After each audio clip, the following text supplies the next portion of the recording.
우리 동구문화원 어르신 프로그램의 신바람 아코디언 연주단 8분이 연주를 해주셨습니다. 홀로 아리랑, 갈대의 순정, 감격시대 아코디언도 연주하시고 해주셨습니다. 지도하신 선생님 수고하셨습니다. 박수 치시느라고 수고하셨어요. 고맙습니다. 오늘 사회를 맡은 이종태입니다. 반갑습니다. 그럼 먼저 국민의례를 하겠습니다. 자리에서 일어서 주십시오. 단상에 있는 태극기를 향해서 경례!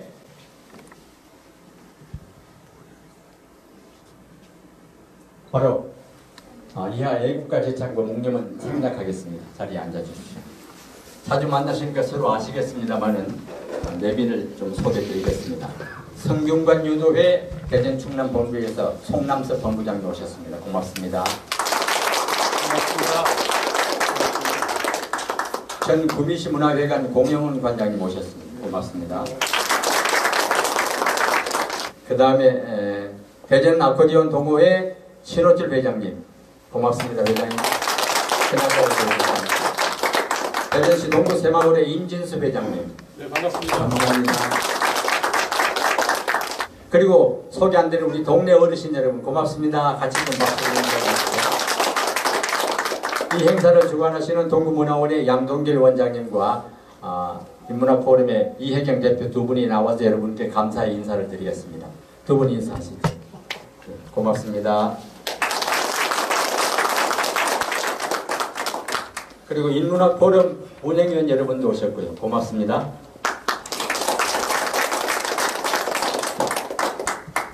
그럼 먼저 이혜경 대표님의 개회사가 있겠습니다. 예, 여러분 반갑습니다.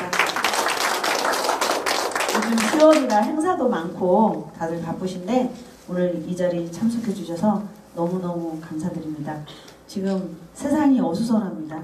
전쟁이 여기저기서 우크라이나 또는 러시아 거기에 그 푸틴이나 이런 분들이 과연 인문학을 알까요?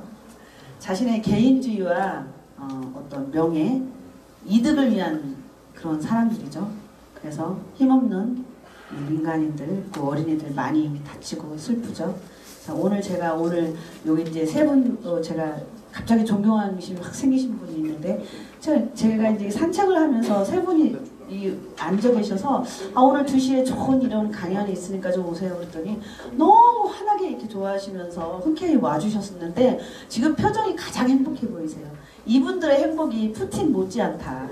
권력이 무엇이며 과연 그런 이기주의로 인해서 그렇게 수많은 사람들이 상처를 입는 거는 생각을 하고 있는가. 그래서 오늘 우리가 이제 지적 풍요, 인간이 행복해지면 어떻게 살아야 되는가를 오늘 좀 훌륭하신 김갑동 교수님 오셔서 대전의 역사와 인물에 대해서 저도 대전에서 태어나서 대전에서 자랐지만 또 잘 모르겠거든요. 그래서 오늘 아마 그런 좋은 기회 가지셨으면 좋겠고 그리고 우리 사회 보시느라고 늘 고생하시는 우리 이종태 아나운서님 잘 모르신 분도 왜냐면 예전엔 달았는데 좀 연세가 드셔가지고 근데 지금 멋지게 단발머리 하셨는데 좀 뜨떡뜨떡 그분이구나 하시면서 KBS 방송국에서나 볼 수 있는 훌륭한 사회자분 이 정도로 저희가 이렇게 퀄리티가 있습니다.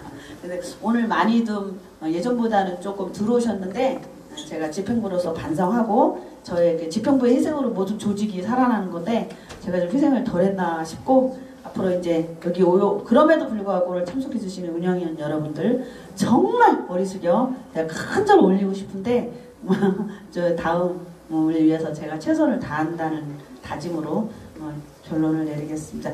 여러분 오늘 힐링하시고 좋은 강의 들으시고 행복한 시간 되시길 바랍니다. 감사합니다. 양동길 원장님 축사 한 말씀. 귤 그 손에 들고 오시죠. 누가 가져가면. 제가 잘 저는 앞에 서는 걸 별로 좋아하지 않아가지고요. 회장님만 하시면 되는데 자꾸 인사하라고 그래가지고 제가 좀 부끄럽다고 해야 되나 좀 쑥스럽습니다. 오늘 이렇게 함께 해주셔서 대단히 고맙고요. 특히나 앞에서 아코디언 연주하는 것을 들으면서 그런 생각을 했습니다. 우리가 이제 친구 뭐 이렇게 얘기를 하잖아요. 여기에 이제 오신 분들 중에는 저하고 막 서로 의기투합이라고 그럴까? 같은 생각을 갖고 사시는 분들이 많이 계십니다. 근데 좋은 친구가 무엇일까? 이렇게 생각을 해보면 서로를 알아주는 겁니다. 서로 인정해 주는 거죠. 그거를 우리가 이제 사자성어로 지기지우 이렇게 얘기를 합니다. 근데 이제 음악을 알아주는 것을 지기지음 이렇게 얘기를 하죠. 그 사람의 음악을 알아주는 거죠. 오늘 연주하신 분들이 아마 대한민국 최고의 아코디언 연주자다 이렇게 생각은 안 해요. 그러나 옆에서 들어주시는 분들이 정말 연주 잘한다, 아름답다, 멋있다 이렇게 해주시면 그분들이 정말 그렇게 되는 겁니다. 근데 실제로 박수 치시는 거예요? 우리 아코디언 연주팀은 저희 문화원에서 연주 공부를 하신 지 20여 년이 다 됐습니다. 오랫동안 하셨고요. 여러분들도 아마 느끼시겠지만 나이 먹어서 이게 하려면 잘 안 돌아가. 마음은 막 가고 있는데 손가락이 말을 잘 안 듣죠. 근데 그거를 뭐 저렇게 연주해 이렇게 생각할 수가 있는데 이분들이 어른들이 연주하는 연주대 전국대회에서 1등한 팀들입니다. 그냥 연주하는 게 아니라 주위에 이제 자녀들하고 같이 공부하고 이렇게 하면서도 마찬가지인데 서로 인정해주고 알아줘야 됩니다. 그거를 조금 더 깊이 있게 얘기하면 김갑동 교수님 하실 말씀 많을 텐데 그거는 이제 백아절연이라고 하는 고사가 있습니다. 그게 뭐냐면은 백아가 검은고 연주자예요.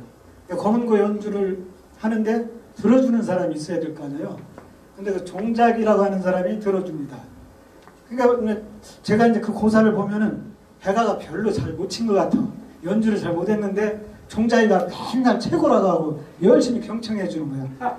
그러다가 종작이가 죽었어요. 그러니까 내 음악을 들어줄 친구가 없다 해서 검은 구추를 끊는 겁니다. 그래서 그걸 백아절연. 그러니까 정말 서로를 알아주는 진정한 친구 이렇게 얘기를 하는 거죠. 그런 친구들이 많이 있으시길 바라고요. 저도 이제 예술을 좋아하다 보니까 제가 만나는 분들은 전부 다 그렇게 예술을 즐기는 분들입니다. 오늘 이 자리에 처음 오신 분들이 혹여 계시면 앞으로 마음을 활짝 여시고 저하고 놀면 고품격 인생이 되는 겁니다. 그래서 저는 문화예술은 노는 거라고 생각을 하는데 놀되 격식 있게 노는 겁니다. 격식이 많아지면 고품격이라고 우리가 얘기를 합니다. 여러분들이 문화원에 오시면 누구나 고품격 인생을 사실 수 있다 이렇게 생각을 합니다. 오늘 만나서 너무너무 반갑고요. 행복만 가득하시기 바랍니다. 감사합니다.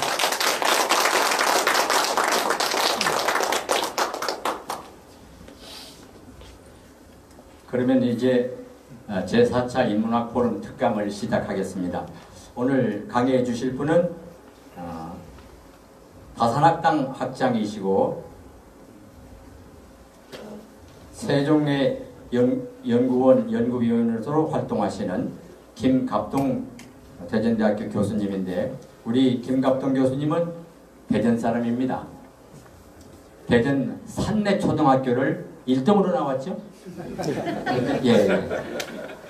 산내초등학교를 1등으로 졸업하고 보문중학교를 1등으로 또 졸업하시고 대전고등학교를 또 1등으로 졸업하시고 그리고 공주사범대학 역사교육과를 졸업하셨습니다. 대전에 사시면서 또 역사교육에 관심이 많아서 대학에 가서도 역사교육을 하시고 또 고려대학에 가서 석박사 하시고 해서 역사에 조예가 깊으십니다. 역사는 과거이기도 하지만 현재이기도 하고 또 미래로 연결되잖아요. 대전의 역사와 인물에 대해서 여러분도 많이 아시겠지만 전문적으로 연구하신 우리 김갑동 교수님의 말씀을 들으면 오늘 큰 도움이 되시리라 믿습니다. 대전대학교 인문예술대학 학장도 역임하셨고 교육부 역사교육심의위원 또 한국중세사학회 회장을 하셨습니다. 대전의 역사와 인물 우리 김갑동 교수님을 듣고 경청하겠습니다. 박수.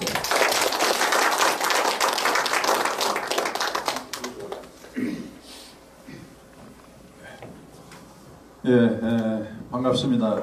방금 소개받은 김갑동입니다.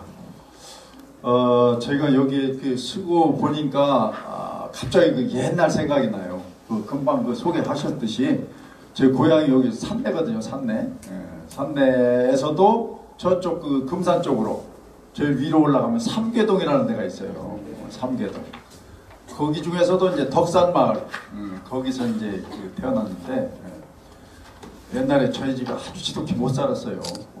아버지도 저 고등학교 1학년 때 또 돌아가시고, 징용도 갔다 오시고, 그래서 그때 초등학교 1학년 때인가 2학년 때인가 그 겨울에 그냥 고드름이 툭툭 떨어지는데 그 초가지붕에서 가만히 마을 위에 앉아가지고 내가 앞으로 어떻게 살아갈 것인가. 과연 내가 저 서울이라는 데는 한번 가보고 죽을라나? 그런 생각을 해본 적이 있어요.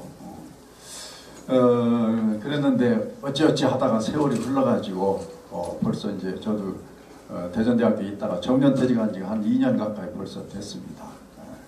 그래서 다시 이제 고향에 와서 이렇게 강의를 하려다 보니까 이런저런 감회가 새롭습니다. 그래서 아까 이제 그 소개를 하셨지만은 제가 또 다시 한번 여기다 이렇게 잠깐 써봤고 소개는 생략하겠습니다. 그래서 저도 뭐 학자 생활을 하면서 공부는 열심히 했습니다. 그래서 여기 쭉 있는 바와 같이 책도 여러 번 단독 저서만 해도 이제 16, 17권을 썼고 공동으로 쓴 저서까지 합치면 한 80여 권 썼습니다. 그래서 그 공로로 제가 교육부총리 상도 퇴직할 무렵에 탔죠. 학문 부분에서 이렇게 했는데 여기 있는 바와 같이 저는 주로 이제 고려태조 왕건이라는 드라마 그 전에 보셨죠? 예, 그거 할 때 그 드라마 하기 전에 제가 태조 왕건이라는 책을 냈거든요. 한 6개월 전에. 그래서 제가 저 드라마 하고 그럴 때 잘못된 것도 지적해주고 또 거기서 자문위원 역할도 해주고 그랬던 기억이 있습니다. 하여튼 그 뒤에 이제 여러 이제 책을 쓰고 중국에서도 한 1년간 교환교수로 가서 생활하고 그렇게 됐는데 제가 지금 현재는 다산학당 학장을 맡고 있는데요. 이 다산학당이라는 다산 선생님 다 아시죠? 예. 다산 정약용 선생님의 이제 사상 업적을 가리키는 일종의 CEO 과정인데 여러분들 뭐 아실지 모르지만 대덕구 국회의원 하시던 대덕구청장도 하셨지만 김창수 의원이라는 분이 도시공감연구소라는 것을 설치하고 그 산하기관으로 다산학당을 설립했어요. 그래서 제가 퇴직할 무렵에 또 개인적으로는 또 선배되기도 하시지만은 그분이 좀 당시 역사도 하고 그랬으니까 학장을 맡아달라 이렇게 해가지고 제가 학장을 맡아서 지금까지 이제 운영을 하고 있는데 다산 선생님이 강진으로 유배 갔다는 거 아시죠? 거기서 18년 동안 유배 생활을 하셨는데 물론 뭐 그때만 쓴 건 아니고 그 이후에까지 이제 쓰셨지만은 책을 한 500여 권 쓰셨다. 그렇게 얘기를 합니다. 그런데 이제 어디 가나 이제 그렇게 얘기를 해요. 그러면 보통 사람들은 책을 500여 권을 쓰셨다고? 아이고 350페이지, 400페이지짜리를 500여 권이나 쓰셨나? 어떻게 그렇게 많이 쓰셨지? 이렇게 생각하기 쉽거든요. 그런데 현재 그 뭐 400페이지짜리 뭐 이런 그런 책 개념 그 권이 아니에요. 옛날의 권이라는 것은 원래는 두루마리 권자거든요, 이게. 그래서 한지 두루마리 이렇게 뚫뚫 마른 거. 그거를 펴가지고 목판으로 찍는데 그 목판으로 제가 옛날 그 책들을 이렇게 대충 따져보니까 똑같지는 않은데 평균 한 목판으로 20장 찍으면 그게 한 권이에요. 한 권의 두루마리가 소진돼. 그래서 지금 개념으로 따지면 한 20권 정도가 현재 한 400페이지짜리 한 권이 되는 겁니다. 그러면 500권이라고 하면은 현재 개념으로 따지면 25권 정도 쓰셨다. 그렇게 이제 생각하시면 됩니다. 그러니까 혹시 이제 참고적으로 여러분들이 착각하실까 봐서 참고적으로 말씀을 드렸습니다. 자, 그래서 이제 본격적으로 이제 들어가면은 제가 주제를 뭘 고를까 하다가 그래도 저희가 살고 있는 우리 고장의 역사라든가 이런 것을 조금은 알아야 되지 않겠나. 그래서 대전의 역사 인물로 주제를 정했습니다. 여러분 다 뭐 웬만한 분들은 아시겠지만은 이 대전은 크게 옛날 지명으로 따지면은 뭐 4개 내지 3개의 현으로 구성돼 있었죠. 옛날에는. 회덕, 진장, 유성, 그리고 덕진이 들어가 있는데 덕진은 나중에 그 공주의 속편으로 돼가지고 주로 세 군 내지 현, 회덕군, 진자면, 유성현. 이게 이제 고려 때는 회덕군이지만 조선시대 가면 또 회덕현이 되죠. 요 세 개의 고을이 중심이 된 지역이다. 이렇게 아시면 되겠습니다. 그래서 물론 그 지명 변화를 보면은 백제 때부터 이렇게 지명이 쭉 있었지만 현재까지 내려오고 있는 지명을 보면은 되게 크게 고려시대 때 지명이 현재까지도 이렇게 이어져 내려오고 있습니다. 그래서 회덕은 지금은 이제 대덕구 회덕동이 됐고, 진자면은 현재 유성구 진잠동, 또 유성현은 현재 뭐 유성구 자체죠. 그리고 덕진형은 유성구 덕진동, 이렇게 해서 참고적으로 회덕현, 진자면, 유성현 요 세 지역이 중심이 돼서 대전을 구성했다 하는 것을 아시면 좋겠습니다. 자, 그렇다면 사실은 이게 대전도 옛날에 다 충청도였죠. 충청남도였잖아요. 그러다가 이제 뭐 대전시가 생기고 대전광역시로 승격하고 그러면서 이제 독립적인 행정단위가 됐지만 이게 다 충청도의 일부였단 말이죠. 그렇다면 충청도라는 말은 처음 언제 생겼느냐? 그런 얘기입니다. 원래 이제 고려 때 보면은 오도 양계라고 있었거든요. 그러니까 행정구역 명칭이 남쪽에는 5개의 도, 그리고 북쪽에 동계하고 북계, 2개의 계, 이렇게 이제 구성이 돼 있었는데, 이 고려시대 때에 요 경기도 충청도 지역, 여기를 원래는 양광 충청주도 이렇게 불렀었어요. 양광 충청주도. 그러니까 저 주자가 다 들어가요. 양주, 광주, 충주, 청주가 중심이 된 도다. 그런 뜻입니다. 양주는 다 아시죠? 지금 저 남양주 쪽. 광주는 경기도 광주. 뭐 충주, 청주는 다 아시는 바와 같이. 그렇게 됐다가 요게 명종 때에 와서 여기 이제 무신정권이 성립된 때거든요. 요 때 잠깐 분열이 됩니다. 경기도 쪽하고 이쪽 충청도 쪽하고. 그래서 양광도하고 충청도가 잠깐 분열이 되는데 그때 처음으로 이제 충청도라는 말이 생기는 거죠. 그래서 충청도의 제일 먼 옛날의 어원은 명종 원년이다. 거기에서 근원한다. 이렇게 이제 볼 수가 있습니다. 물론 그러다가 이제 그 양광도로 통합이 됐다가 또 공민왕 때에는 또 충청도로 통합이 됐다가 그러다가 조선 왕조가 개국돼가지고는 조선 태조 때 오면은 요게 충청도하고 경기도로 갈라지게 됩니다. 갈라지게 돼요. 그래서 이제 충청도가 이제 탄생이 되는데 이 조선 일대를 보면은 이 충청도가 충청도로만 불려지는 게 아니고 때때로 명칭이 이렇게 달라져요. 저기 써있는 바와 같이 공청도라고 부른 때도 있었고 또 뭐 충청도, 공홍도, 충홍도 뭐 이런 식으로 이렇게 불린 때가 있었어요.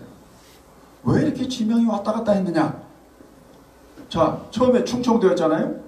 그런데 충주 지역에서 예를 들어서 무슨 아들이 아버지를 살해한 사건이 일어났다. 그러면 너희들은 그 지방관이 백성들을 잘못 다스린 거야. 그래서 충청도의 명칭에서 충주의 충자를 뺄 거예요. 대신 공주 사람들이 협조를 많이 했기 때문에 공자를 넣을 거예요. 그러면 공청도가 되는 거죠. 그런 식으로 옛날에는 지명의 변화를 하나의 통치 방식으로 생각을 했다. 그렇게 하다가 또 이제 다시 뭐 청주에서 무슨 안 좋은 일이 일어났다. 그러면 청자를 빼고 뭐 홍자를 집어넣는다든가 홍주, 홍성. 그래서 이렇게 지명 변화가 이렇게 왔다 갔다 한 그랬습니다. 그러다가 고종 33년 1896년에 와서 충청남도하고 북도하고 갈라지게 되는 거죠. 갈라져. 그 전까지만 해도 그냥 하나의 충청도였는데 갈라졌다. 그런데 이제 충청도라는 말에서 보는 바와 같이 충청도는 충주하고 청주가 중심이 된 도다. 그런 뜻이죠. 그래서 현재의 개념으로 따지면 옛날 충청도는 충청도의 중심지는 충북이었다 그런 얘기예요. 지금 개념으로 따지면. 그러다가 선조 31년에 충청도 가명이 충주에서 공주로 이전하면서부터 이제 충남이 조금씩 등장하기 시작한 거죠. 지금에 와서는 충청남도가 도세가 훨씬 세잖아요. 충청북도보다. 네. 저것이 계기가 됐다. 이렇게 이제 보시면 됩니다. 자, 그러면서 제가 그 전에 이렇게 길을 가다 보니까 어떤 분이 자꾸 와서 어디다 서명을 하라고 그래요. 그래서 뭐 서명을 하라나 이렇게 봤더니 대전이라는 명칭이 일제시대에 생긴 명칭이기 때문에 명칭을 바꿔야 된다. 태전으로 바꿔야 된다. 그런 쪽이더라고요. 그래서 그런가? 그때만 해도 한 20여 년 전인가? 저도 잘 몰라가지고 서명을 했어요. 그런데 이게 조금 이상하기도 해서 제가 기록을 찾아보니까 아니에요. 전혀 일제시대에 생긴 명칭이 아니에요. 이미 동국여지 승남에 신증 동국여지 승남, 원래는 이제 조선 성종 때 처음 편찬됐다가 중종 때 새롭게 정보를 해가지고 신증 동국여지 승남이 이제 탄생을 하는데 아마 이미 성록 때부터 저게 있었다고 저는 봐요. 그래서 대전천 얘기가 딱 나오거든요. 대전 얘기가. 그래서 대전천은 뭐 유성현의 동쪽 25리에 있는데 뭐 근원은 전라도 금산군 경계에서 나온다. 대전천 어디서부터 발원이 됩니까? 만인산. 예, 그렇죠. 만인산이 발원지예요. 예. 거기서부터 시작이 돼가지고 쭉 산대 쪽을 거쳐가지고 이쪽으로 이제 흘러내려오죠. 그 대전천 얘기가 저렇게 딱 이미 조선 전기에 나온단 말이죠. 그래서 그때 서명을 잘못했구나. 그걸 깨달은 적이 있습니다. 그래서 대전에 이제 어떻게 해서 이제 탄생을 했느냐. 원래는 1895년도에 보면은 회덕군 산내면 대전리에서 출발을 했어요. 대전리. 출발을 했다가 이제 대전군 대전면이 됐다가 그 다음에 31년도에 대전읍이 되고 그러는데 이렇게 이제 대전이 조금씩 발전하는 것은 일제시대 무렵에 와가지고 경부선 철도가 1905년도에 설치가 됐고 14년도에는 호남선 철도가 개칭되면서 설치되면서 여기 대전역이 생기고 서대전역이 생기고 그러면서 이제 대전이 점차 발전하게 된 거죠. 그러다가 1932년도에 충남도청을 공주에서 대전으로 이전합니다. 이전을 하는데 이때에 도청을 공주에서 대전으로 이전하는데 막강한 역할을 한 사람이 누구냐? 공주 갑부 김갑순 씨입니다. 비밀 얘기를 하나 해드리면 김갑순 씨가 저희 사촌 형님이거든요. 저 5살 때 1961년도에 돌아가셨어요. 61년. 돌아가시면서 저쪽 현충원 근처에 땅 80만 평을 저한테 불쌍하다고 내려줬는데 나중에 국가에서 60만 평을 헌납하라고 그러잖아요. 그거 어떻게 해요? 헌납을 했죠. 헌납을 하는 대신에 사람은 죽어서 뭘 남긴다? 이름을 남긴다. 그 동네 이름을 제 이름을 붙여주세요. 그렇게 해가지고 갑동이 된 거라는 것을 아시죠?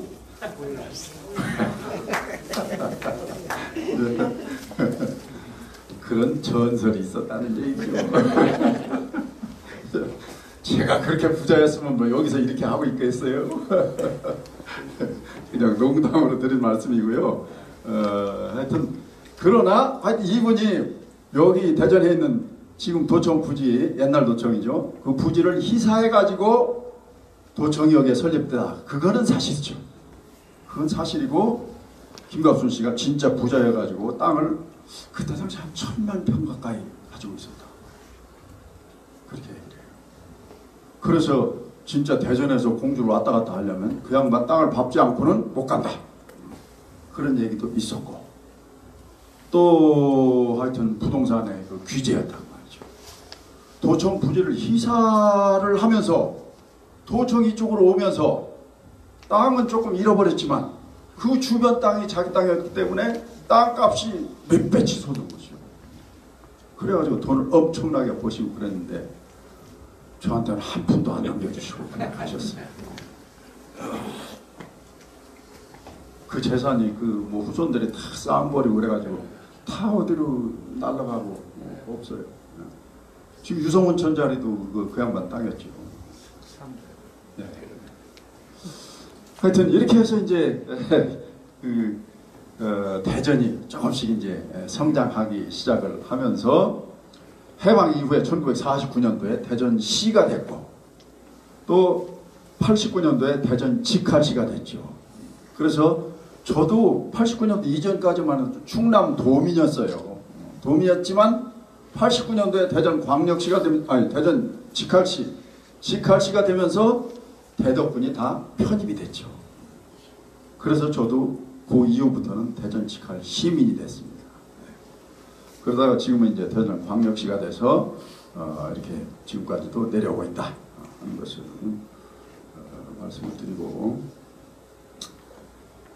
자 그렇다면 대전에는 제가 엊그저께 어떤 분을 만났는데 본인이 대전 시민대학에서 대전학 강의를 한다고 그러면서 어떤 시민들 많이 모였는데 대전은 뭐 옛날 그 고된 아무런 뭐 역사가 없는 지역이죠. 경부선 철도 놓아지면서 뭐 성장한 도시라서 역사가 없는 거나 마찬가지입니다. 그런 말씀을 하셔요. 그래서 그거는 아닌데 그 자리에서 반박은 안 했습니다만은 뭐 다 알다시피 여기는 옛날에는 공주 쪽에 속해 있었어요.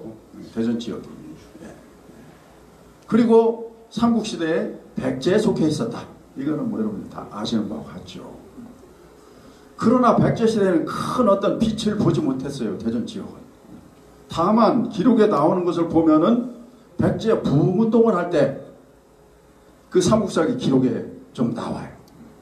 그래서 이제 김유신이 그 백제 부흥운동을 진압하기 위해서 옹산성이라는 것을 포위를 하고 항복해라 이렇게 했는데, 옹산성은 이제 학자들이 지금의 괴족산성으로 되게 보고 있습니다. 이설이 있긴 합니다만은 괴족산성으로 봐요. 그때 이제 이 백제 사람들이 이런 얘기를 딱 했다. 삼국사기에 딱 나오는 얘기입니다. 비록 보잘것없는 작은 성이지만 무기와 식량이 모두 넉넉하며 군사들은 의롭고 용감하다. 차라리 죽기로 싸울지언정 맹세코 살아서 항복하진 않겠다. 이런 얘기를 했다는 거죠. 충청도 사람들 맹해. 뭐 그냥 물에 물 탄 듯 술에 술 탄 듯 멍청해가지고 멍청도요. 이런 얘기를 하는 사람이 있지만 충청도 사람이 가만히 있다가 한번 분연이 일어나면 얼마나 무서운지 몰라요. 그래서 독립운동가가 여기 대전 충남 지역에서 얼마나 많이 출연했습니다. 대전 지역도 마찬가지다. 이런 정신이 대전의 정신 속에 녹아있다. 그런 말씀이죠. 자, 괴족산성 뭐 한번 사진을 보여드린 거고, 그러면서 이제 고려가 건국이 되죠. 통일신라를 거쳐가지고 고려가 건국이 되는데, 대전하고 직접적인 관련성이 없을 수 있지만은 대전도 뭐 충남 지역이었기 때문에 잠깐 말씀을 드리고 가겠습니다. 고려를 개국하는데 개국 공신들이 있어요. 1등, 2등, 3등 공신이 있는데 1등 공신이 4명이거든요. 4명. 4명인데 고려 태종 왕건을 유심히 보신 분들은 아실 거예요. 저기 제가 3사람은 써놨어요. 홍유, 배연경, 신순경. 그리고 또 한 사람이 있어요. 혹시 아시는 분 계시나요?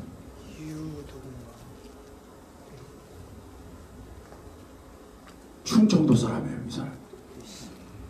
충남 사람. 네?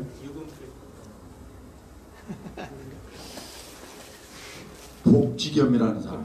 복지겸 장군. 들어보셨죠? 네, 복지겸. 이분이 어디 출신이냐? 충남 당진군 면천 사람이에요. 면천면. 면천복시의 시종입니다. 면천복시의 시종. 이분이 그래서 나중에 정계에서 이제 은퇴한 뒤에는 자기 후배를 아마 추천한 것 같아요. 그 사람이 누구냐? 박수리 장군이라는 사람. 박수리 장군. 김창수 의원님 동생이라는 분이 박수리 장군 역할을 했어요. 김학철이죠? 김학철이라는 분 아시죠? 네. 그 입이 좀 크시고 이렇게. 그 이제 복지겸 장군인데 이 복지겸 장군이 아마 고려를 개국한 뒤에 나이가 좀 많았던 모양이에요. 몇 년 만에 고향으로 다시 내려왔어요. 내려와서 딸하고 같이 지내다가 병이 들었어요.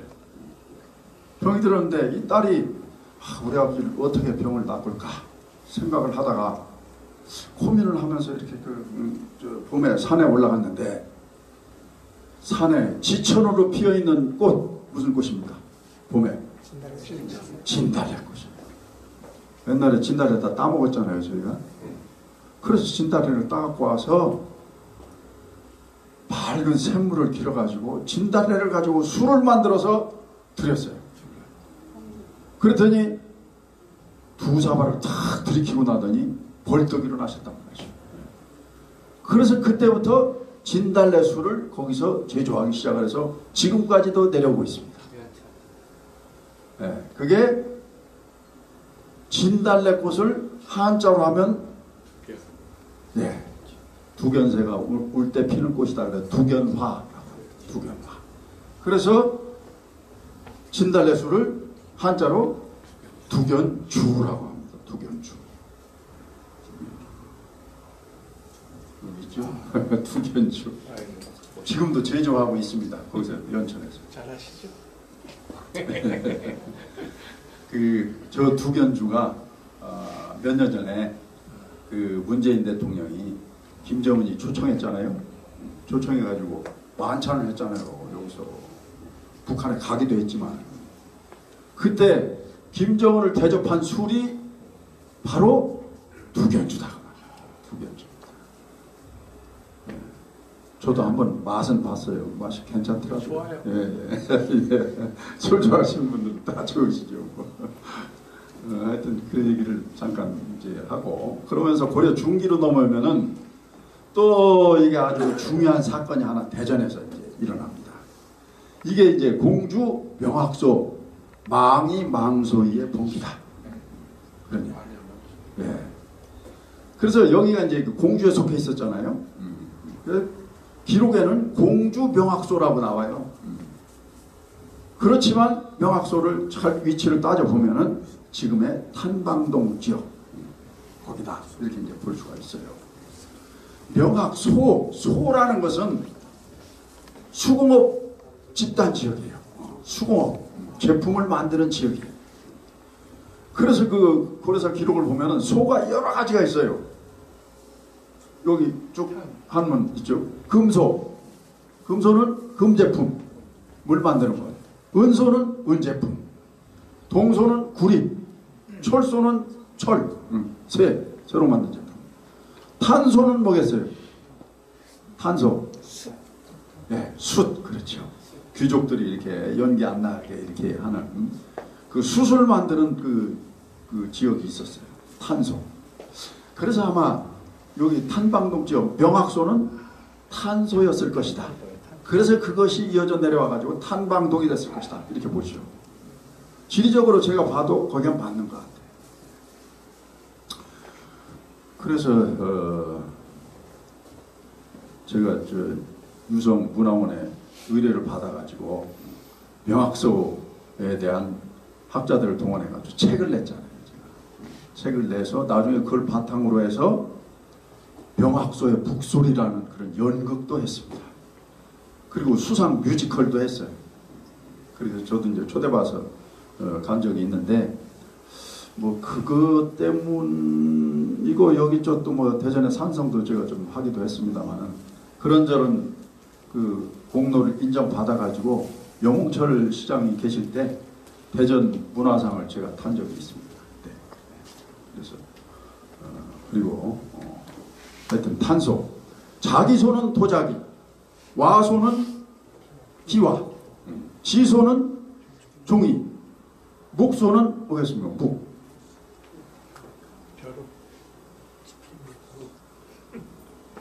벼루와 짝을 이루는 그렇죠. 먹이죠. 우리 저 송 선생님 서예를 얼마나 잘하시는 거예요. 아주 그냥 전번에 전시회 갔는데 하여튼 훌륭하십니다. 그 다음에 염소는 다 아시죠? 우리가 뗄 수 없는 소금. 소금. 그 다음에 어량소. 고기를 이렇게 길러가지고 진상하던 곳이 있었어요. 그 어량소.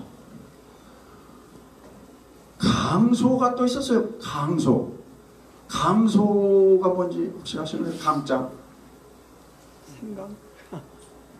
맞아요. 생강입니다. 생강. 양념으로서 그냥 빠질 수 없는 생강. 생강만 재배하는 그런 곳이 또 있었어요. 곽소라는 게 있었어요. 곽소. 곽소는요. 저거는 두 가지로 해석을 하는데 원래는 콩곽자입니다.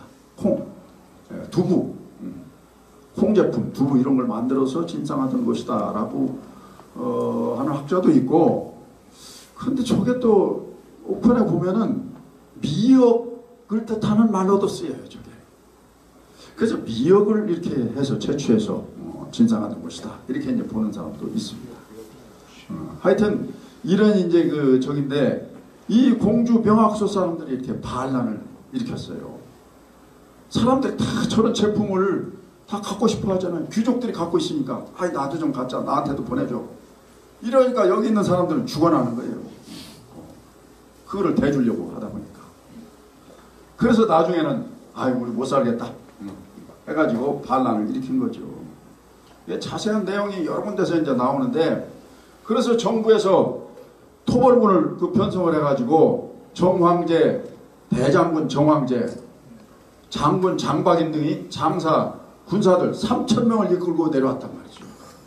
그런데도 진압을 못했어요. 그런데도 얼마나 여기 기세가 등등했어요. 그래가지고 결국에는 아이고 성병을 좀 보내주세요. 이렇게 성병을 요청하기도 했습니다. 그러니까 중국에서만 소림사에서 무술하고 그런 게 아니었던 것 같아요. 한국에서도 승려들이 무술을 연마했던 것 같아요. 그래서 승병들이 곳곳에서 활약을 합니다. 임진왜란 때도 마찬가지지만. 그렇게 해서 이제 진압을 못하니까 결국에는 정부에서 양보를 좀 한 거예요. 그래서 너희들 그러면 거기서 숯 안 만들어도 좋다. 그냥 농사져라. 그래서 일반 현으로 만들어주겠다. 그래서 충순현으로 승격을 시켜줍니다. 그런데 저 이름 봐요. 충순. 앞으로는 이제 너희들 자꾸 이제 소란스럽게 하지 말고 앞으로는 국가에 충성 좀 해라. 순, 따를 순. 국가 명령에 좀 잘 좀 따라줘. 그런 뜻이죠. 그런 뜻이 담겨 있습니다. 다 지명에도 뜻이 있습니다. 저희 동네요. 산내면이었거든요. 옛날에. 산으로 둘러싸인 그 골짜기예요. 사실. 그 안은. 저희 삼계리 옛날에, 지금은 이제 삼계동이지만, 삼계리. 왜 삼계리냐? 느티나무가 세 그루 있어요. 덕산 마을에 하나 있고, 저쪽 전마을에 하나 있고, 공주마을에 하나 있고. 그래서 삼계리가 된 거죠. 다 그런 뜻이 있습니다. 자, 이렇게 해서까지도 이제 그 진압을 못하고, 그러니까 당시 무신정권 때 정권을 잡고 있던 정중부라는 사람 알죠? 정중부. 그리고 그의 아들 정균이 아이고 우리가 저렇게 정치를 잘못해서 저 사람들이 저렇게 봉기를 하고 우리가 진압도 못했으니까 책임지겠습니다. 우리 저 사표 낼 테니까 해직시켜주세요. 이렇게 해서 해직을 요청한 기록까지도 나오고 있습니다. 그러니 이 봉기가 얼마나 컸느냐 하는 것을 알 수가 있죠. 그래서 이렇게 충순현으로 승격시켜주니까 조금 잦아들었다가 다시 봉기를 한단 말이죠. 다시. 왜 봉기를 했느냐? 여기 딱 나오죠. 이미 우리의 향리를, 우리 고향이죠. 고향을 승격시켜서 현으로 삼고 또 수령을 설치하여 달래놓고는 다시 돌이켜 군사를 발해에 와서 토벌을 하고 우리의 어머니와 저를 잡아 가두니 그 의도가 어디에 있는가? 차라리 칼날 아래에 죽을지언정 끝내 항복하지 않고 반드시 왕경, 수도, 서울을 점령한 뒤에야 그칠 것이다. 이런 얘기를 하고 있습니다. 앞에 저 옹산성에서 한 얘기하고 비슷하죠. 이렇게 충청도 사람들이 한번 분기탱천하면 그칠 줄 모르는 그런 뭐를 갖고 있습니다. 그러나 결국은 나중에는 그 진압을 당하게 되죠. 그러나 한 2년 가까이 어디까지 올라갔느냐? 심지어는 저기 황려현, 여기 황려현 여주거든요. 여주까지 올라갔어요. 이 세력들이. 조금 더 올라갔으면 한양 거쳐서 개성까지도 갈 수 있었단 말이죠. 그러나 결국 이제 진압을 당했는데, 그래서 서구청에서 사실은 명학서 봉기 기념탑을 설치를 했습니다. 제 책을 근거로 해서. 요거 본 적 있으신가요? 예. 네, 어디세요? 어디 있습니까? 남선공원. 예, 맞습니다. 남선공원에 있습니다. 남선공원. 그런데 남선공원에 가 보시면 여기 저 동상 있잖아요. 그리고 동상 밑에 이게 지금은 안 보이죠. 안 보이는데 뭐라고 써 있어요. 뭐라고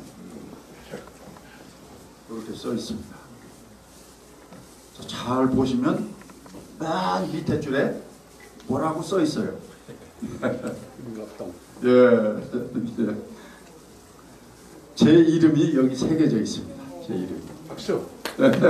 고맙습니다. 그래서 제가 쓴 책을 요약해가지고 여기다 썼는데, 제가 쓴 명학소민의 봉기라는 책에서 따온 거다. 이렇게 여기다 명기를 해놨습니다. 그래서 하여튼 이름을 하나 거기다 남겨놨어요. 이렇게 해서 이제 명학소민의 봉기라는 민중 봉기가 민주화의 시초가 여기서 시작됐다. 이렇게도 얘기할 수 있는 그런 지역입니다. 자, 그러다가 이제 고려 말기에 가면은 여기에 이제 회덕 황씨들이 미륵원이라는 것을 설치를 해서 오가는 행여자들, 여행자들한테 밥도 주고 술도 주고 재워주고 이런 선행을 하게 됩니다. 그런데 왜 그러면 여기에 원이라는 것은 이제 일종의 여관이죠. 여관인데 여관 명칭을 하필이면 미륵원이라고 했느냐? 불교의 미륵사상과 관련이 있다. 그런 거죠. 미륵사상 아시나요? 네. 저도 이렇게 불교에 죄가 깊지는 않지만 이렇게 공부를 좀 해보니까 미륵이라는 사람이 석가모니 부처님하고 같이 수행을 했다는 거예요. 수행을 했는데 IQ는 미륵이 더 높았다는 거예요. 그런데 노력하는 사람은 따라갈 수가 없잖아요. 석가모니 부처님은 용맹정진해가지고 도는 더 일찍 깨쳤다는 거죠. 그래서 그 깨친 도를 가지고 이리저리 이제 돌아다니면서 강연을 하러 다니는 거예요. 설법을 하러 다닌 거죠. 그런데 그동안에 저놈이 나보다 먼저 깨쳤구나. 아쉽구나. 그렇게 생각을 하던 미륵 부처님이 조금 일찍 돌아가셨어요. 그래서 저 하늘나라에 가 계시오. 미륵 부처님이 계시는 하늘을 무슨 천이라고 그래요. 하늘천자 써서. 무슨 천? 예, 도솔천이라고 합니다. 도솔천. 도솔천에서 지금 계셔요. 지금도 계셔요. 예, 지금 보이시죠? 저기 미륵 부처님 지금 계시네요. 어떤 모습으로 계시느냐? 다리를 한쪽으로 딱 올리고, 그러고는 여기다 탁 이렇게 심각하게 생각을 하고 계셔요. 그러면서 지금도 이렇게 내려다보고 계시는데, 이렇게 여기 오시는 분들은 그래도 내가 참 나이도 먹고 참 생활도 바쁘고 그러지만 가서 강의를 들어봐야지. 와서 열심히 듣는데, 어떤 분들은 거기가 뭐하냐, 술이나 먹고 놀자. 이런 불쌍한 중생들이 있단 말이죠. 그 미륵 부처님이 부처님 저렇게 열심히 설법하는데도 안 듣고 그냥 딴짓만 하네. 저 친구들을 언젠가 내가 내려가서 교화를 해야 되는데 그렇게 생각하고 계시다가 부처님이 돌아가신 지 56억 7천만 년이 되면, 부처님 돌아가셨잖아요. 실존인물 아니에요. 돌아가신 지 56억 7천만 년이 되면 드디어 내려오셔요. 용화수라는 나무를 타고 쭉 내려와서 설법을 3번 합니다. 3시간 강의를 해요. 그러면 272억인이 교화를 받아가지고 일시에 불국토가 됐다. 살기 좋은 불국토가 됐다. 그런 사상이 미륵신앙입니다. 미륵신앙. 지금 세계 인구가 몇 억인가요? 80억 정도? 272억 되나 아직도 멀었죠? 네, 네. 그리고 56억 7천만 년? 아이고 저걸 어떻게 기다립니까? 아니 부처님 저 돌아가는 세상을 봐요. 나훈아도 그러잖아. 테스형 세상이 왜 이래? 이러고 뭐 어디서 범죄가 일어나고 말이죠. 그냥 막 자식이 부모를 죽이고 그냥 칼 가지고 가다가 아무나 찌르고 말이죠.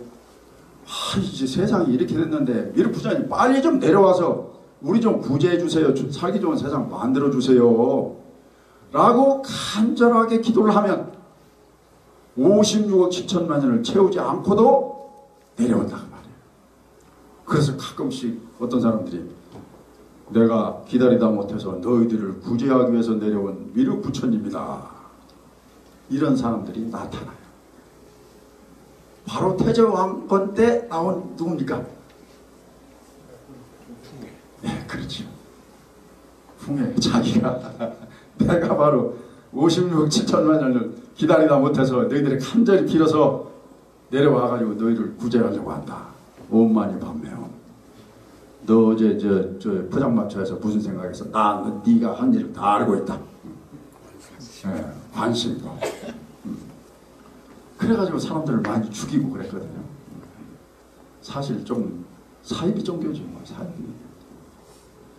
고려 말기에 세상이 혼란해질 때 그때도 또 이금이라는 사람이 또 미륵 부처님을 자청하면서 백성들을 혹세 무민했다. 그런 기록이 또 있습니다. 또 조선 말기 막 러시아, 중국, 그 일본 놈들이 막 그렇게 우리를 먹으려고 그냥 혈안이 돼가지고 그래요. 세상이 그냥 살기가 어려워지고 그러자 내가 바로 기다리다 못해서 내려온 미륵 부처님이다.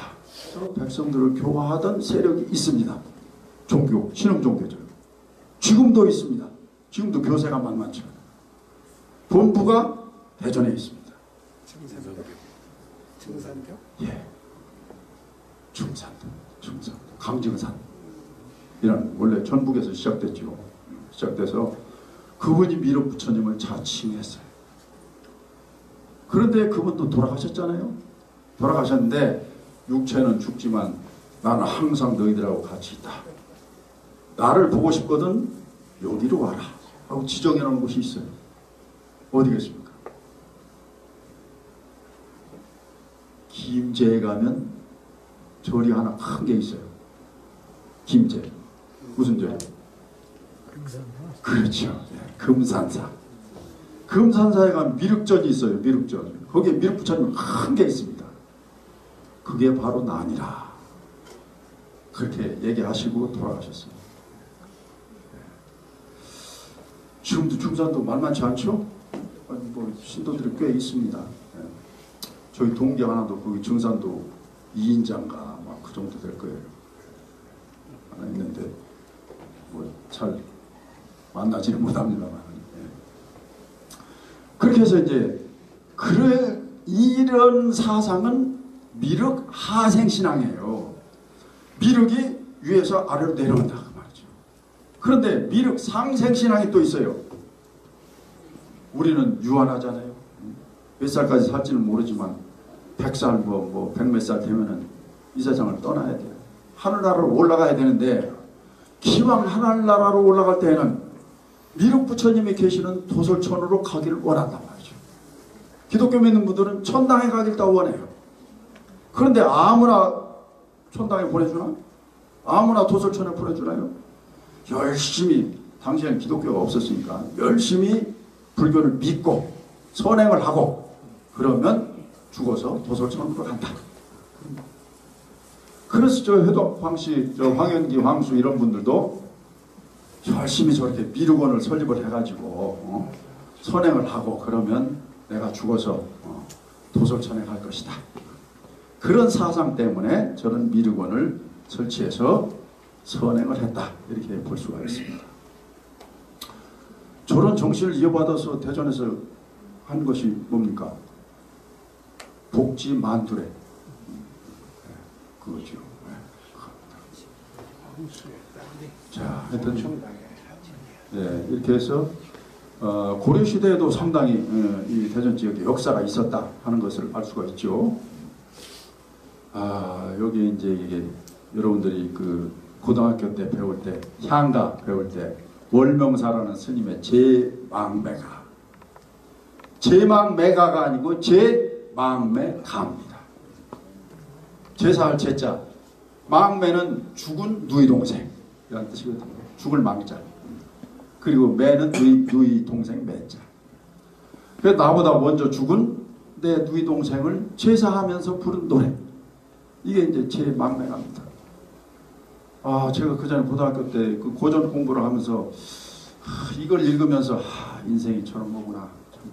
그런 생각을 저도 센치한 그런 감정에 빠진 때가 있어요. 삶과 죽음의 길이 예 있음에 두려워. 가노란 말도 못다 이루고 갑자기 죽은 모양이죠. 못다 이루고 갔는가. 어느 가을 이른 바람에 여기저기 떨어지는 잎처럼. 그렇죠. 낙엽의 계절이죠. 지금도. 저렇게 낙엽처럼 우리도 언젠가는 떨어지는 거죠. 다. 한 가지에 나와서 한 뱃속에서 나왔잖아요. 누이 동생하고 나. 한 가지에 나와서도 가는 곳을 모르겠고 어디로 갔는지 모르겠어요. 그런데 분명히 아마 도솔천에 갔을 거예요. 내 여동생이 착했기 때문에. 그래서 도솔천에서 만날 나는 도 닦으며 기다리란다. 그거 참 인생을 참 생각하게 하는 그런 향가다 이렇게 볼 수가 있습니다. 미륵사상하고 관련이 있다 그런 얘기죠. 자, 그런가 하면 이제 조선시대로 넘어 들어오면 여기 박팽년 선생이 나오죠. 대전의 인물. 동구 그 가양동에 이분의 그 유업이하고 집터가 있죠. 있는데 제가 작년에 세종으로 이사를 갔어요. 이사를 가서 그 세종 향토사연구회 거기서 가서 뭐 이렇게 발표하는 걸 보니까 박팽년을 세종의 인물로 또 꼭수 얘기를 하더라고요. 그래서 뭐 때문에 박팽년을 세종의 인물로 보지? 대전에서는 대전의 인물로 보는데 그래 봤더니 박팽년 선생의 조부 할아버지 묘가 거기 세종 전의 쪽에 있어요. 할아버지 묘가. 그러니까 이제 그래서 그 박팽년 선생의 아버지가 심효살이를 한 3년 했는데 기록에는 안 나오지만 박팽년 선생도 그때 심효살이를 아버지하고 같이 했을 것이 아니냐 이렇게 또 주장을 하기도 하고 그러더라고요. 그러나 뭐 할아버지 그 묘가 거기 있다고 세종의 인물일까? 제가 좀 의문을 제기한 적이 있는데 하여튼 여기서 태어나신 건 사실이에요. 이분이 순천박씨죠. 순천박씨. 네. 순천박씨의 시조가 누구냐? 박영규라는 분이에요. 박영규. 이분이 누구냐? 견훤의 사위입니다. 그래서 견훤이 나중에 왕건하고 싸우다가 귀순을 하잖아요. 사실은. 귀순할 때 우리 장인어른이 귀순했으니까 나도 왕건한테 가야 되겠다. 그래서 왕건 당신이 쳐들어오면 내가 내부에서 도와주겠습니다. 이렇게 해서 왕건을 극적으로 도와준 사람이 박영규라는 분입니다. 그래서 그 대가를 이 대전 지역을 혹시 그 시급이라고 해서 그 땅을 준 것이 아닌가 제 생각은 그래요. 그 전에 제가 대전대학교 있을 때 어떤 분이 와가지고 순천박씨라고 그러셔요. 그러면서 어디 비석 탁본을 해갖고 오셨는데 이게 바로 박영규의 묘지라는 거예요. 묘비라는 거야. 근데 제가 아무리 봐도 박영규라고 그 판독할 만한 그런 저기가 없어요, 글자가. 그리고 너무 오래돼서 보이질 않아 잘. 예. 그래서 그냥 저는 잘 모르겠습니다. 그렇게 하고 이제 보낸 적이 있는데, 하여튼 박평현 선생님은 다 아시죠? 뭐 사육신의 한 분이시고, 그 묘소도 저쪽 노량진 그 사육신 묘에 있는데, 한때 몇 년 전에 80 몇 년도쯤에 김문기라는 분이, 또 김영김 씨, 김문기라는 분이 이 사람도 사육신 내지 사칠신으로 해야 된다. 이렇게 해서 그때 돌아가시기는 했어요, 그분이. 그러긴 했는데 좀 다툼이 있었어요. 원래 사육신하고 생육신. 뭐 그런 적이 있는데, 하여튼 이 박평년이라는 분도 여기 출신이다. 뭐 유업이 가양동에 있죠.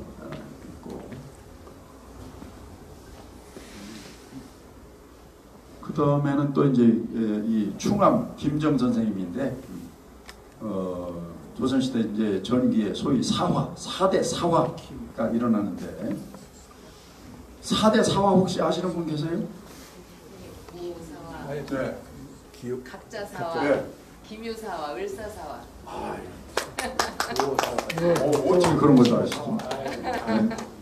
역사에 나오죠. 네, 역사에 나오는데 그걸 암기를 하고 계시니 어떻게 알고 공부 계세요? 좀 열심히 하신 거지. 네?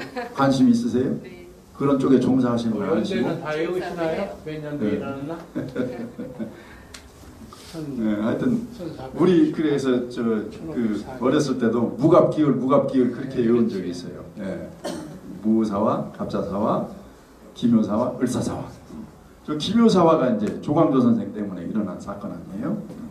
그때 이제 기묘 명현 조광조 선생하고 같이 개혁 정치를 부르짖던 분이 저 충암 김정 선생인데, 원래는 보훈 출신이죠.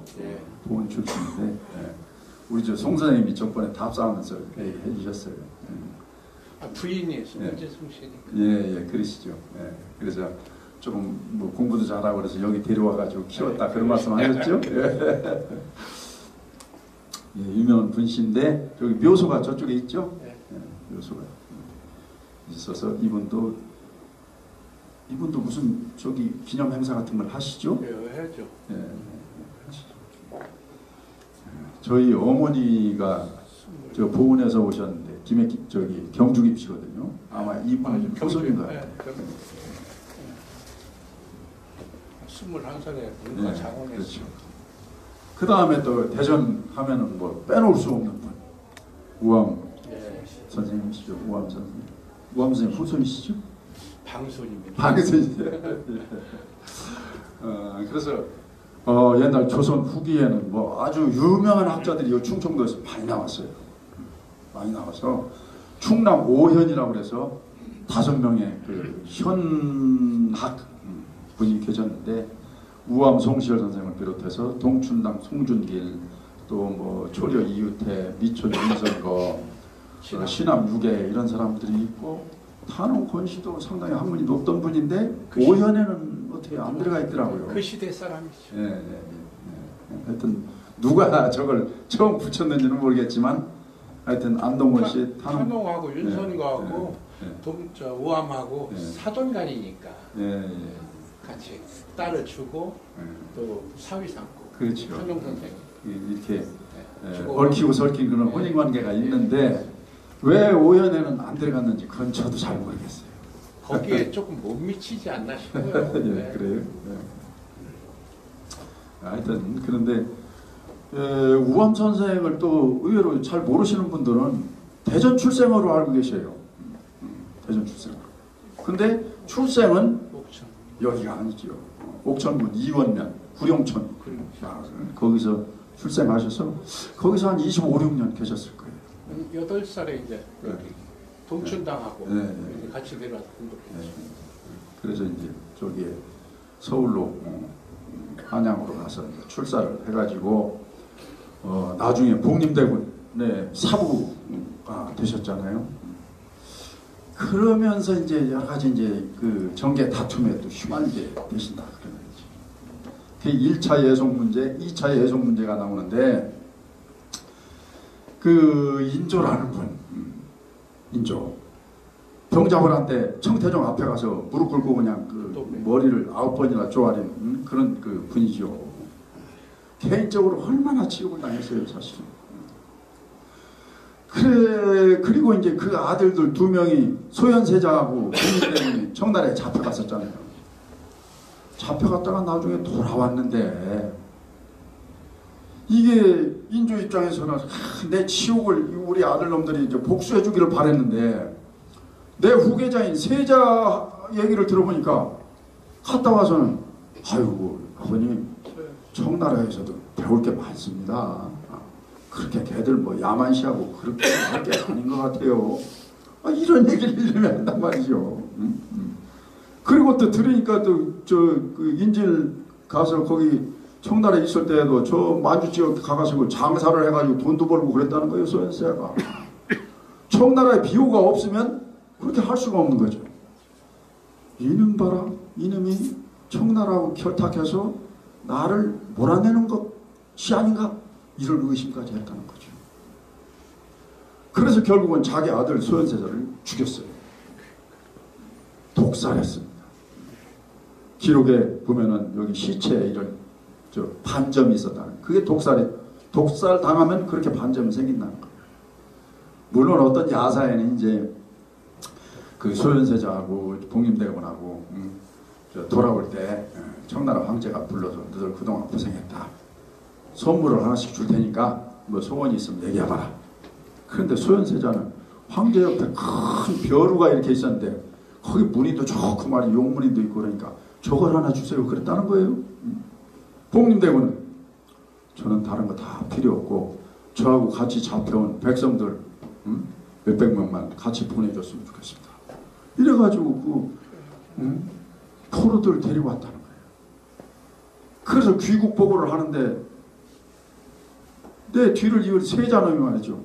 아이고 아버님 제가 이 청나라 황제 옆에 있는 벼루를 가지고 왔습니다. 얼마나 좋은 일 쓰세요. 이놈의 자식이 말이야. 왕델령이 말이야. 이게 그런 사사로운 물건에 저게 그래서 벼루를 던져가지고 맞아서 죽었다는 그런 설이 있는데 그거는 야사인 것 같아요. 야사고 독살 당한 게 사실인 것 같습니다. 어쨌든 그래서 소현세자가 죽고 그 다음에 이제 복림대군이 왕이 되잖아요. 둘째 아들이 왕이 된 거예요. 그게 효종이죠. 그런데 인조가 조금 좀 말씀 좀 만년에 아주 나이 어린 왕비를 하나 맞았어요. 효종보다 나이 한 10살 정도 어려. 그런데 이 사람이 인조의 왕비니까 효종한테는 어머니 뻘이에요. 어머니 뻘. 그런데 나중에 이제 효종이 그 왕노릇을 하다가 효종이 죽었단 말이죠. 그런데 이 어머니는 살아있어. 진짜 어머니는 아니지만 하여튼 이 양반이 살아있는데 상복을 그러면 얼마를 입어야 되느냐 이거 갖고 이제 문제가 된 거예요. 우암 선생님은 이 사람은 둘째 아들이다. 그러니까 상복을 1년만 입으면 된다. 어머니는 둘째 아들이 죽었을 때는.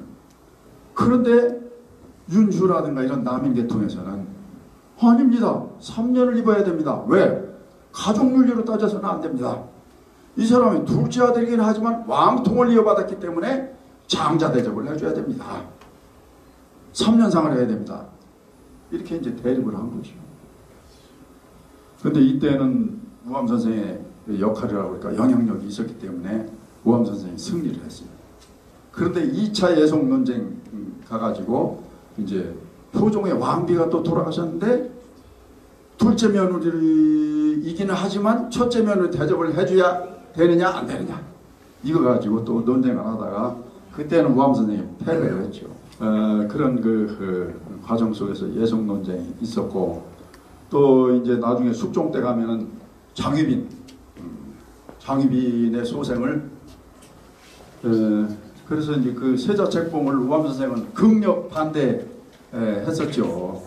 이 소론 계통에서는 이것을 또 찬성하고 그렇게 해가지고 결국은 이때에 이제 제주도로 귀양 갔다가 정읍 이제 오시다가 정읍에서 사약을 받고 돌아가시게 되죠. 근데 이분은 뭐 우암 선생님은 뭐 다 아시겠지만 너무 고드셨어요. 예, 고드셨죠. 그의 저 인생관이라고 그럴까? 아니, 심성관은 바로 이직양기, 정직, 고든 거, 그것으로서 남자의 기상을 기른다. 그게 이제 신조였다 그 말이죠. 예. 직사상. 예. 그래서 저기 저 우암 사적공원 가면은 거기 강당이 있는데 강당 이름이 뭐냐? 이직당입니다. 이직당. 저기 이직. 처음부터 끝까지 고들지. 그게 하나의 답이죠. 그래서 어떻게 생각하면 나중에 부러지신 것일지도 모른다. 너무 고두면 부러진다. 하여튼 뭐 그런데 이 우암 선생님 학문적으로는 굉장히 훌륭한 분이시죠. 훌륭한 분이신데 탕바싸움에 휘말려가지고 노론과 소론으로 갈라지게 된 거죠. 그래서 우암 선생은 노론의 영수지만 소론의 영수가 또 계셨어요. 소론. 우암 선생의 제자이기도 하면서 친구의 아들이죠.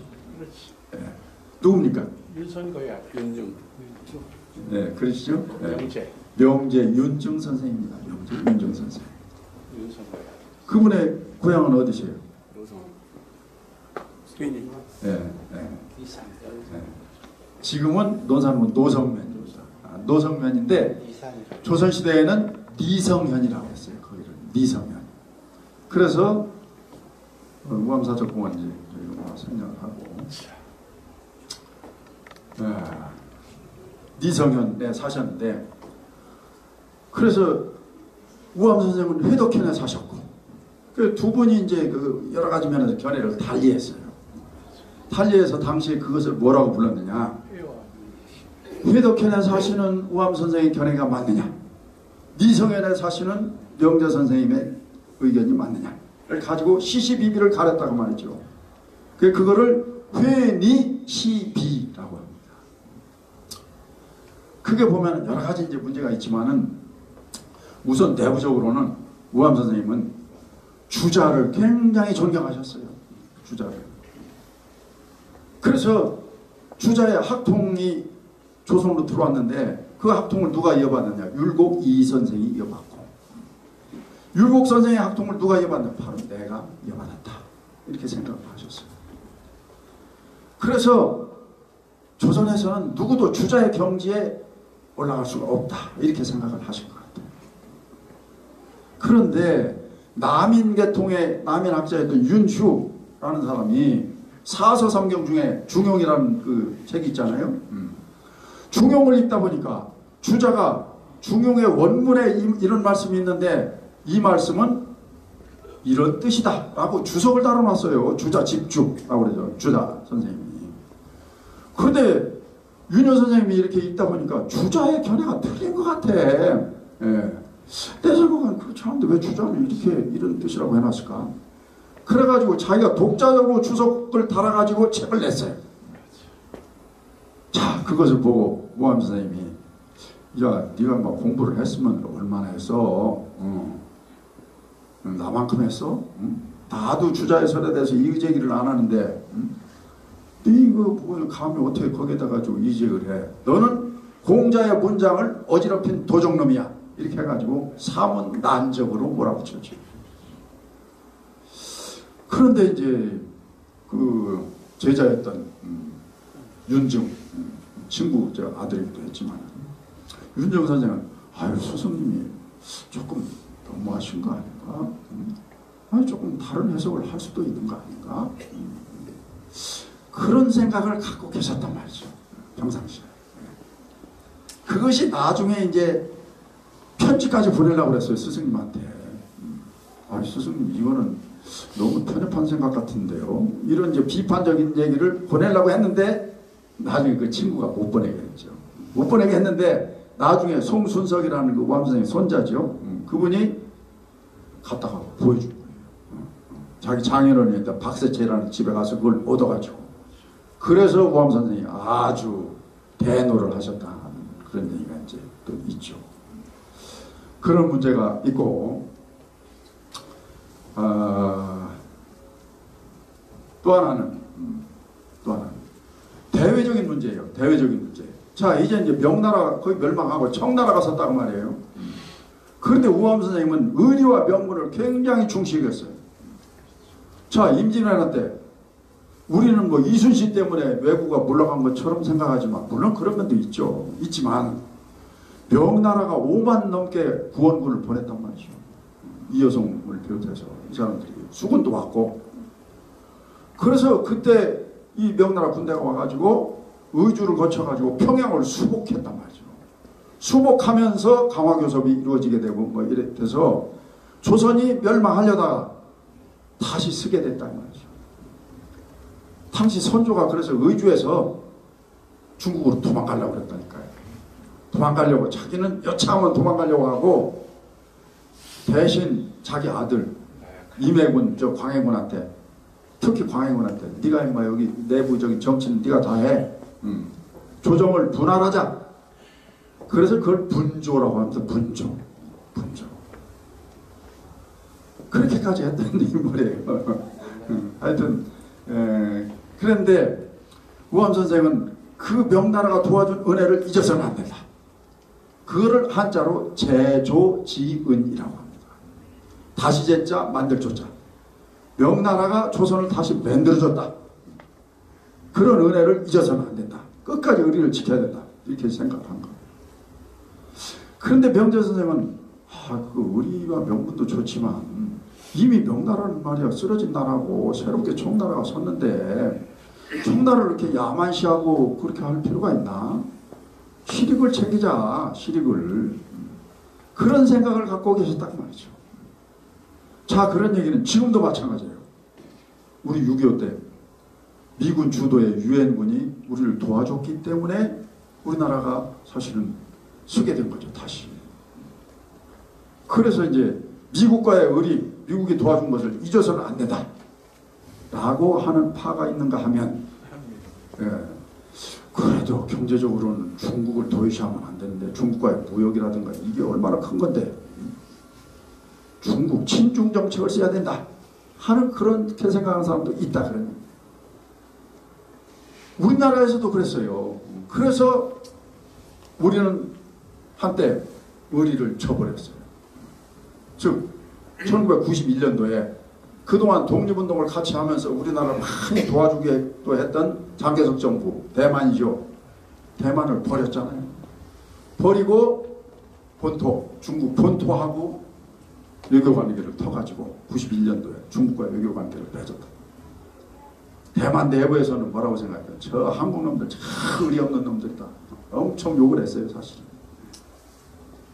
그런데 우리가 실력을 택한 거죠, 사실. 어쩔 수 없죠. 글쎄요. 근데 그런 문제, 옛날에 있었던 문제가 지금도 적용이 된다. 하여튼 그런 문제 때문에 이제 다른 여러 문제도 있습니다만은 시간 관계상 제가 생략을 하고, 그래서 그 노론과 소론, 서인에서 갈라져 나온 세력들이죠. 그래서 이 당시에 서인 중에서 아주 그 정계를 주름잡던 노론과 소론의 영수들이 다 대전 충남 사람들이다. 네. 그래서 학문의 고향이다. 이렇게도 생각할 수가 있죠. 그때 이제 호락 논쟁, 민태, 그리고 그 다음에 서포 김만중도 여기 이제 또 유성에서 거주를 했는데 다 아시죠? 뭐 구운몽이라든가 사시남윤기 같은 소설을 쓴 분이고. 자, 그 뒤에는 또 이제 우암 선생이 이제 자손이기는 하지만은 송병선, 송병순 두 형제가 계시죠. 그래서 송병선 선생은 을사조약이 체결되면서 자살을 하신 분이고, 그때 그 남긴 그 글이 있어요. 여기 보면은 쭉 이렇게 하면서 나중에 보면은 신이 죽은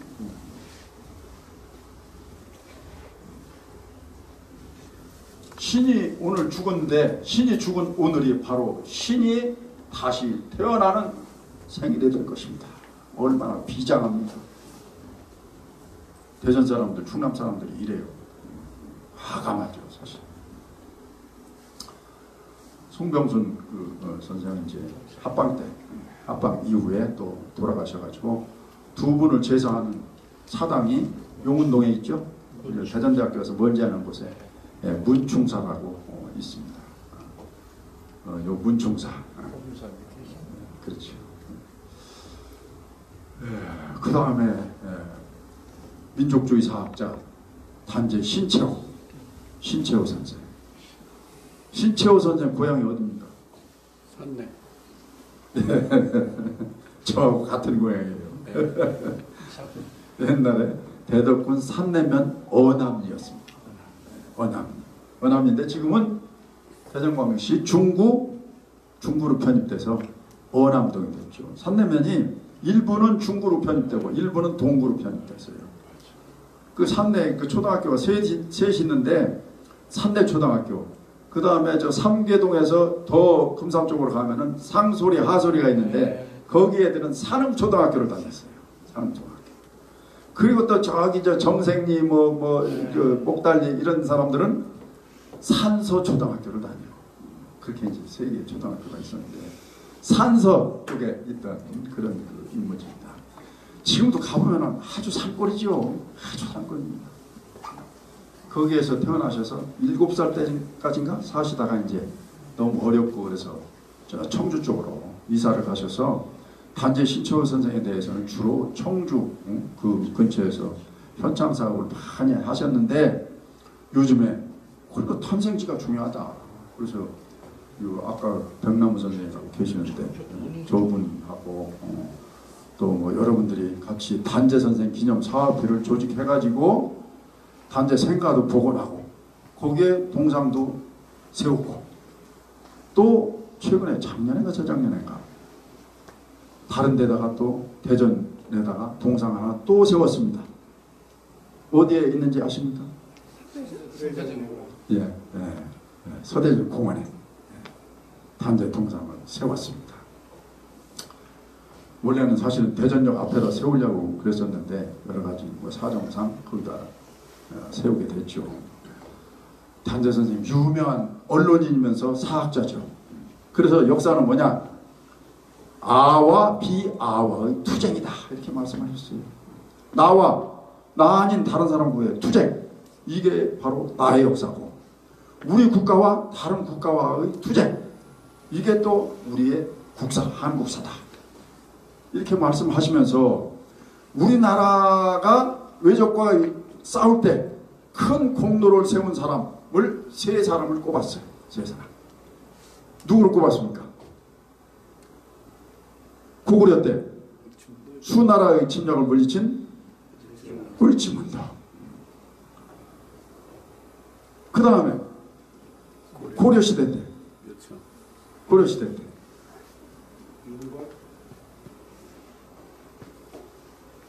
여러 가지 견해가 있을 수 있지만 저 단재 선생님은 최영 장군을 꼽았어요. 최영 장군.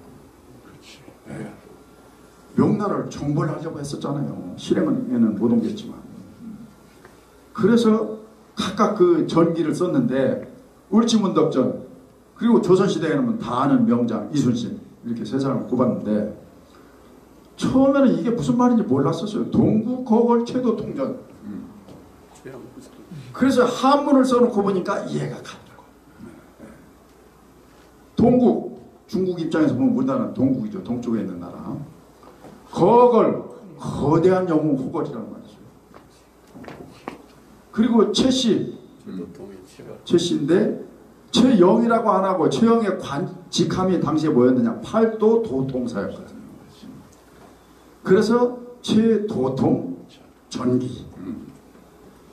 그렇게 이제 읽어야 되는 거죠. 그렇게 세 사람을 이제 꼽았습니다. 그러면서 당시에 이제 일제시대에 살았던 분 아니에요? 우리나라가 왜 이렇게 참 일제에 합방된 이런 푸른한 역사를 겪게 됐을까?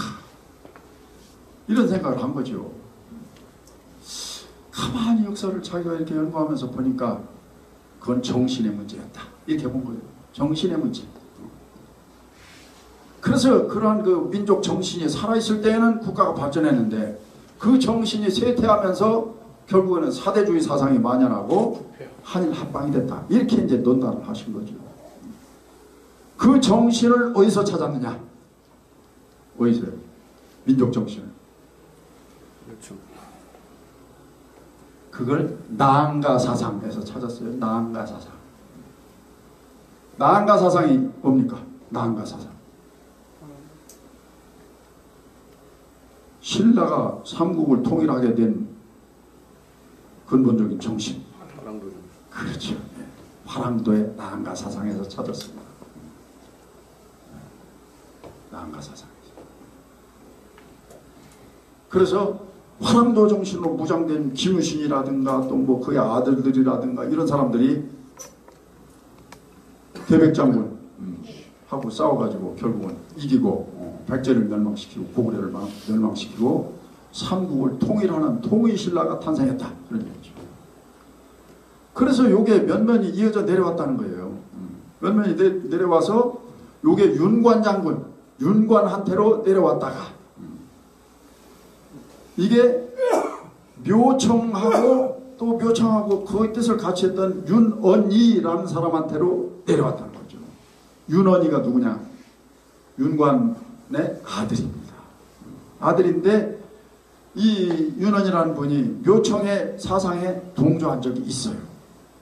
그래서 김부식이 윤언이는 김부식하고 사실은 묘청의 난을 토벌하러 같이 출동했던 사람이에요. 부하 장수였어요, 사실은. 근데 나중에 김부식이 쟤는 묘청 편이다 이렇게 해가지고 저쪽 지방으로 평출된 그런 그 사람인데 하여튼 이 윤언이가 묘청하고 같이 해서 민족 정신을 다시 재무장하려고 했는데 저쪽 저 중국에서 들어온 유가 사상으로 무장된 사대주의자 김부식이가 묘청의 난을 진압하면서 이러한 난가사상 민족정신이 쇠퇴하게 됐고 조선시대에 와가지고 명나라를 사대하는 그래서 조선 후기 묘비에 보면은 다 대명 뭐 이렇게 써있어요. 대명 조선국 뭐 이렇게 해가지고 명나라에 속한 조선국이다 그런 뜻이죠. 그러다가 결국에는 이렇게 외놈들한테 멸망당하는 수모까지 당하게 됐다. 이렇게 논단하신 거예요. 그래서 그때 묘청이 난 때 묘청이 이기고 윤언이가 그 화랑정신을 계속 이어받고 그랬으면 고려도 멸망하지 않았을지도 모르고 또 이런 사대주의자들이 나타나지도 않았을 테고 일본에 의한 합방이 없었을 것이다. 이렇게 논단한 거죠. 그래서 묘청의 난을 조선 역사상 1000년 이래 제일 큰 사건으로 봤습니다. 제일 큰 사건. 물론 조금 과한 해석일 수도 좀 있지만은 일말에 일리는 있다.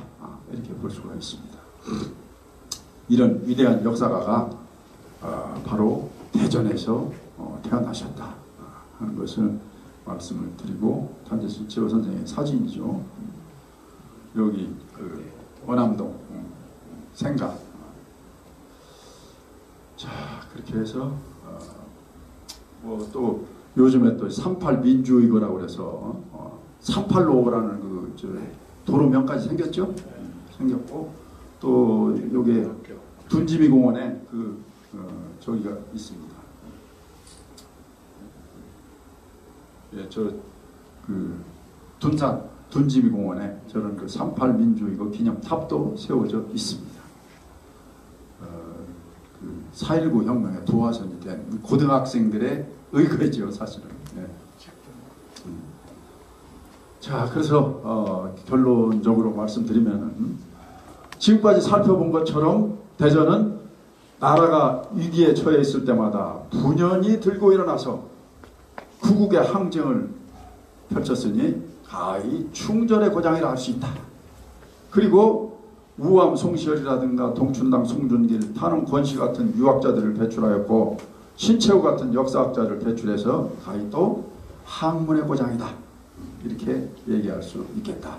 그래서 우리가 이런 분들의 정신을 이어받아 가지고 우리가 대전에 국한한 것이 아니고 대한민국의 발전에 이바지해야 될 것이 아니냐라는 말씀을 드리면서 오늘 강의는 여기서 마치겠습니다. 고맙습니다. 질문해도 되나요? 질문. 귀한 말씀 고맙습니다. 우리 교수님 강좌를 대전 통구민 전체가 좀 다 들었으면 좋겠는데 이렇게 한 일당만으로 좀 생각해 주시고 다음번에 더 열심히 준비하겠습니다. 한 가지 여쭙고 싶은 것은 아까 해니십이라든가 예술 문쟁에 대해서 언급이 있었는데 저희 이제 후손들 후인들의 입장에서 보면 그 1년상 치르고 3년상 치르고 뭐 그런 문제로 20년씩 논쟁을 벌이나 뭐 이런 생각 드는데 그게 요즘에도 이제 똑같다는 생각이 들거든요.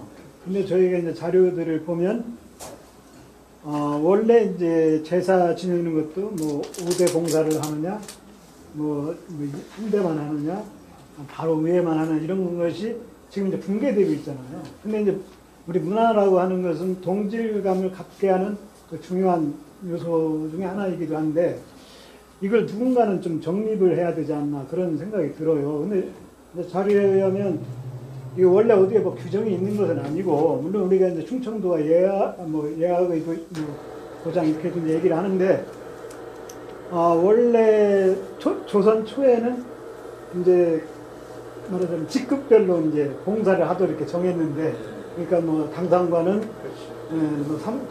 5대 봉사를 해라. 그다음에 하급직은 뭐 3대 봉사를 해라. 일반인들은 그냥 1대만 해라. 이렇게 했는데 조선 말에 오니까 전부 다 당상관이 되고 싶어. 그렇죠. 그래가지고 모든 사람이 다 5대 봉사를 하는 거예요. 4대 봉사.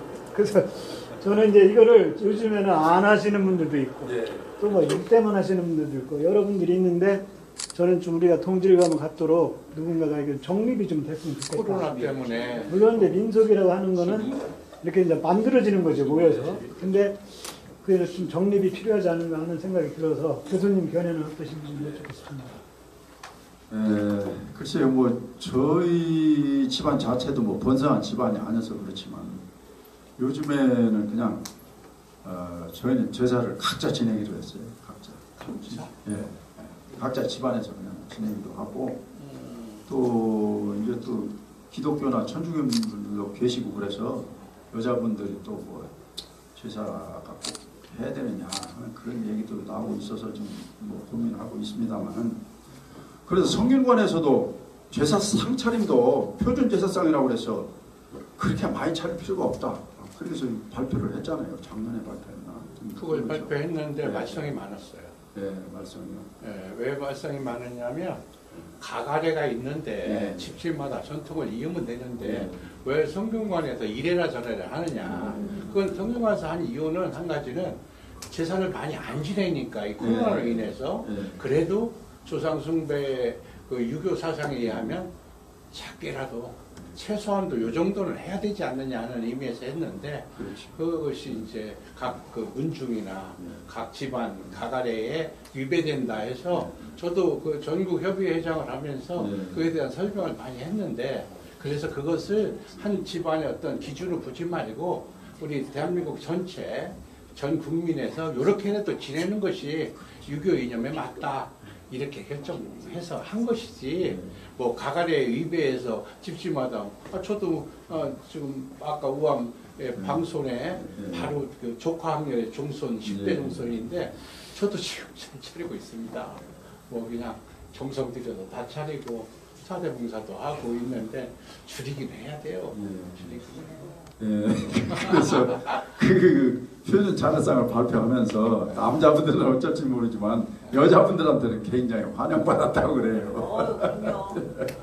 그래서 점차적으로 뭐 풍속이라든가 이런 것도 변하는 것 같아요. 변화되는데 그런 것이 너무 무너지면 효가 춤과 효가 같이 간다고 했을 때 그런 어떤 나라를 아끼고 부모를 공경하고 어른을 공경하는 이런 사상이 이게 이제 없어지다 보니까 세상이 이제 폭력과 폐륜이 이렇게 난무하는 세상이 됐거든요. 이런 부분에 대해서는 우리가 한번 자긍심을 갖고 새로 옛 전통 문화도 좀 살리는 방향으로 좀 가야 되지 않느냐. 도덕이 무너지니까 세상에 인륜이 무너지고 인륜이 무너지다 보니까 폐륜과 이런 풍력이 난무하고 그런데 그런 부분은 우리가 도덕과 인성의 회복 운동을 해야 되지 않느냐 해서 저도 지금 열심히 그쪽으로 다시 생각하고 있습니다. 저희가 감사드리겠습니다. 아이고. 그렇게 정신무장을 다시 전통문화를 살리면서 하자 하는 쪽인데 국가에서 뭐 강요할 성질의 것은 아닌 것 같습니다. 그래서 각 가정에서 나름대로 이렇게 이제 하시다가 서서히 변화의 물결을 타면 어쩔 수 없는 거죠. 다행히 자기 집에서 하니까 자기들 가족끼리 그런 점이 다행인 것 같습니다. 예, 지금 3시 40분입니다. 시간이 좀 많이 됐기 때문에 여기서 강의를 마치겠습니다. 김병합동 교수님 고맙습니다. 네, 수고하셨습니다. 기념 촬영하겠습니다. 앞으로 나오시죠.